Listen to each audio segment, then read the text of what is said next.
Sumérgete en la palabra de Dios. Cava un poco más profundo. Descubre el mensaje de la Biblia para ti hoy.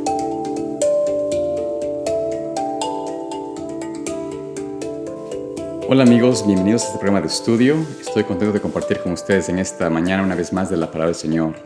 Vamos a estudiar en esta mañana acerca del historicismo y la profecía. Pero antes de abrir la palabra de Dios, hagamos una oración. Bendito Padre Celestial que moras en los cielos, en esta ocasión, Señor, te agradecemos que tú nos permites estar juntos para estudiar tu palabra y poder, Señor, también tener este entendimiento de la profecía. Pedimos a Dios de que tú nos enseñes y que lo que estudiemos hoy sea de bendición para nosotros. Pedimos todo esto por méritos de Jesús, en su nombre. Amén. En el tema de hoy, que es acerca del historicismo y la profecía, vamos a tratar de descubrir por qué el historicismo es tan importante en el entendimiento correcto de la profecía bíblica y por qué el entender esta manera correctamente nos puede llegar a dar una vislumbre más clara del fin y cómo las cosas en la palabra de Dios se van a cumplir. Por esta razón notemos los puntos interesantes o importantes de por qué el historicismo es realmente la manera correcta de comprender la Escritura versus las otras dos maneras que existen, que son el preterismo y el futurismo. En ambos casos, el preterismo y el futurismo ponen las profecías bíblicas de Daniel y Apocalipsis en un marco del pasado o del extrafuturo. Pero el historicismo usa realmente la historia a través del tiempo de que comenzó con el profeta hasta el tiempo de Cristo, establecer su reino aquí en la tierra. Este tiempo de historia de la Biblia y de la vida del hombre es lo que realmente cubre el concepto del historicismo profético. En ese caso, notemos brevemente las características por las cuales esta interpretación o la manera de interpretar la profecía bíblica dentro de este marco es el más válido. Primeramente, notemos que el historicismo reconoce el cumplimiento de la profecía apocalíptica desde la época del profeta hasta el establecimiento del reino de Dios en la tierra. Como bien decíamos esto nos ayuda a comprender de que este sistema de estudio o de entendimiento de la profecía nos lleva desde el momento que el profeta estuvo en la tierra hasta el momento en el cual la profecía bíblica lo lleva hasta la venida de Cristo y establecimiento de su reino aquí en la tierra. Ahora, ¿qué además de esto muestra el historicismo? También muestra de que esta manera de estudiarlo, fluye naturalmente de la secuencia de imperios del mundo repetidamente establecidos en las profecías de Daniel. Esto quiere decir de que cuando vemos nosotros en el libro de Daniel la historia de las naciones, de los imperios que fueron mostrados y que fueron realmente, literalmente, algunos de ellos predichos en Daniel, forman parte de esta estructura de estudio. Y así podemos comenzar desde ese punto en adelante, marcando los imperios del mundo y mostrando cómo estos fueron encajando en la profecía bíblica. También de esto vemos que los grandes lapsos de tiempo contenidos en esas profecías encajan mejor en un marco historicista. Además de esto, vamos a ver algo muy importante, porque tanto Jesús como Pablo interpretaron que las profecías de Daniel se aplicaban a los sucesivos acontecimientos específicos que ocurrirían antes de la segunda venida de Cristo. Así es como entendemos entonces cómo el Señor Jesús también habló del profeta Daniel y también el apóstol Pablo, mencionó acerca de estas profecías de Daniel en un marco de los acontecimientos que pasarían antes de que Cristo venga. Notemos brevemente por qué tanto Jesús como Pablo usaron la mención de la profecía de este poder o de estos poderes que se levantarían en el tiempo del fin. Notemos lo que nos dice Mateo 24, 15, 17. Por tanto, cuando vean establecida en el lugar santo la abominación desoladora de la cual habló el profeta Daniel, el que lee, entienda, entonces los que estén en Judea huyan a los montes. El que está en la azotea no descienda para sacar algo de su casa. Y el que está en el campo no vuelva atrás a tomar su manto. Ay de las mujeres que estén embarazadas y de las que críen en aquellos días. Oren pues que su vida no sea en invierno ni en sábado.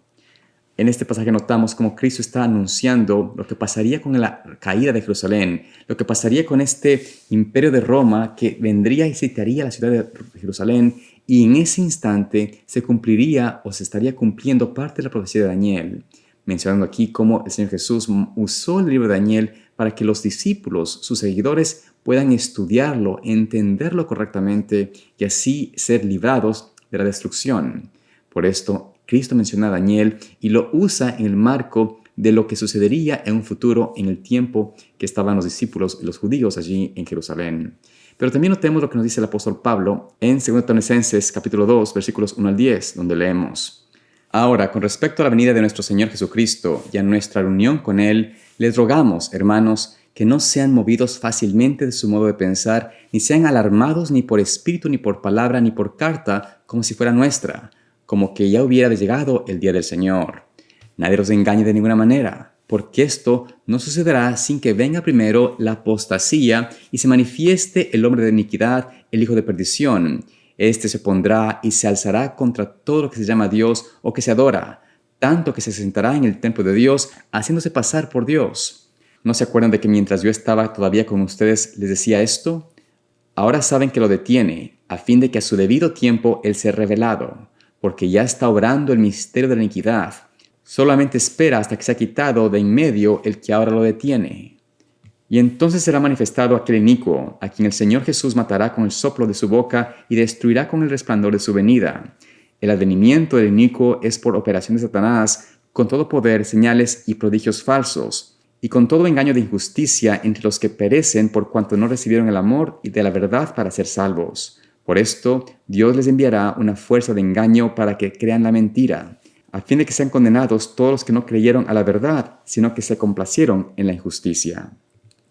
En este pasaje notamos cómo el apóstol Pablo está haciendo mención acerca de este poder del hombre de pecado, del inicuo, es decir, del poder del papado que tanto se menciona en Daniel, usando y mostrando de que este poder tendría que ser levantado y estaría latente, perenne, dentro del esquema de la cristiandad, dentro del esquema de la obra del enemigo, hasta el día que Jesús venga. Por esta razón nos podemos entender de que el apóstol Pablo usa mención de lo que será revelado, fue revelado a Daniel acerca de este poder del cuerno pequeño, de este poder que se levantaría contra Dios, y Pablo hace mención de lo que este poder haría en contra de la verdad y cómo sería el poder de Satanás que infundiría que los hombres pudieran aceptar este engaño.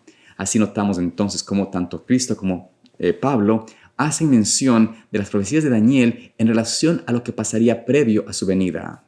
Pero también notemos por qué el historicismo es importante también para nuestro entendimiento. ¿Qué otras cosas podemos sacar de este concepto de historia o de estudio de la profecía bíblica? Veamos cómo los primeros cristianos y los reformadores utilizaron el enfoque historicista. Esto quiere decir de que los reformadores y los primeros cristianos usaron las profecías de Daniel y Apocalipsis en el sentido o en el enfoque historicista. Así también notamos nosotros de que hoy podemos tener la misma certeza de que si ellos, usando este concepto, llegaron a entender correctamente y interpretaron correctamente quiénes serían estos elementos que se encontraban en Daniel, también nosotros hoy podemos tener la certeza de que el estudio y el entendimiento de esta profecía a la luz del historicismo es realmente la manera correcta de interpretar la Sagrada Escritura, especialmente de la profecía. También notamos de que el enfoque historicista considera que Dios está interesado en toda la historia humana. Es decir, que el Señor, nuestro Dios, está enfocado no solamente en la antigüedad o en el pasado, o no solamente en el futuro, sino a lo largo de toda la historia. Podemos entender más claramente cómo Dios estaba trabajando en favor de su pueblo, de sus hijos en la tierra a lo largo de la historia. Cuando comprendemos este esquema, podemos encajar correctamente las profecías y cómo Dios trató en favor de su pueblo de salvarlo, de mantenerlo dentro de su cuidado, a pesar de los engaños, a pesar de la persecución que tuvo por parte de muchos hombres y agentes que Satanás usaba para destruir el pueblo de Dios. Finalmente tenemos también que el enfoque historicista afirma que la Biblia siempre ha tenido un mensaje para las personas en todas las épocas. Este es un punto también muy importante porque nos muestra por qué este enfoque de historicismo es realmente más balanceado, es el enfoque realmente correcto, porque nos muestra cómo a lo largo de la historia había siempre un mensaje realmente relevante, importante, aún en la profecía bíblica para todas las personas. Así es como entendemos entonces por qué cuando llegamos al entendimiento de Daniel y Apocalipsis, a la luz de este marco histórico, llegamos a la conclusión correcta de entender de que la profecía es aplicable para nosotros en ese tiempo, pero también fue aplicable para los tiempos antiguos a lo largo de la historia. Esta manera realmente encaja y muestra la palabra de Dios de una manera mucho más completa, más bella, más diseñada por el Señor, que simplemente establecer profecías que se cumplirían en un tiempo mucho más anteriormente o simplemente en el futuro. Por eso los enfoques preteristas o futuristas son enfoques incorrectos de la interpretación bíblica. Y les invitamos que ustedes hagan esta investigación por sí mismos. Si ustedes tienen dudas en cuanto a la profecía bíblica, si tenemos alguna duda en cuanto a la manera como debe ser realmente interpretada, vayamos a la palabra de Dios. Entendamos de que Dios tiene una manera correcta de mostrarnos su palabra. De hecho, vayamos al libro de Isaías, el capítulo 46, versículo 10, donde nos dice: Yo anuncio el porvenir desde el principio y desde la antigüedad lo que aún no ha sido hecho. Digo, mi plan se realizará y haré todo lo que quiero. Aquí es como el Señor Dios nos invita a creer en su palabra profética, a entender de que el Señor ha predicho lo que pasará a lo largo de la historia y que el desenlace final, lo que falta por cumplirse en las profecías de Daniel y Apocalipsis, realmente son para nosotros una certeza de que lo que está por cumplirse, lo que no se ha cumplido todavía, está realmente muy cerca de nosotros. Y esto incluye la gloriosa venida de Cristo, el establecimiento final de su reino aquí en la tierra. Que Dios nos ayude a entender un poco más de cerca esta verdad y que a través del estudio de la palabra podamos alcanzar plenamente este conocimiento de la palabra de Dios y así estar preparados para su pronta venida, ya que estamos viendo que es muy cerca. Dios te guarde y te bendiga en este hermoso día. Espero verte mañana aquí en Profundizar para seguir siendo más de la palabra de Dios. El Señor te guarde. Profundizar es una producción de Pathway to Paradise Ministries.